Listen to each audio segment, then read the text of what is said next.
അധമാധനമിച്ഛന്തി ധനം മാനം ച മധ്യമാഃ ഉത്തമാമാനമിച്ഛന്തി മാനോ ഹി മഹതാം ധനം. ധനത്തിനു വേണ്ടി മാത്രം ആഗ്രഹിക്കുന്നവരും പ്രയത്നിക്കുന്നവരും അധമന്മാരാണ്.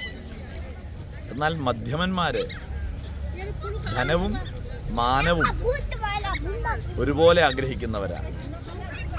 എന്നാൽ ഉത്തമന്മാരോ ഉത്തമാമാനമിച്ഛന്തി, ഉത്തമന്മാരെ മാനം മാത്രം ആഗ്രഹിക്കുന്നു. എന്തുകൊണ്ട്? മാനോഹി മഹതാം ധനം, മാനോഹി മഹതാം ധനം. മഹാത്മാക്കൾക്ക് ഏറ്റവും വലിയ ധനം മാനമാണ്, അഭിമാനമാണ്. സുഭാഷിതം: അധമാധനമിച്ഛന്തി ധനം മാനം ച മധ്യമാഃ ഉത്തമാമാനമിച്ഛന്തി മാനോ ഹി മഹതാം ധനം.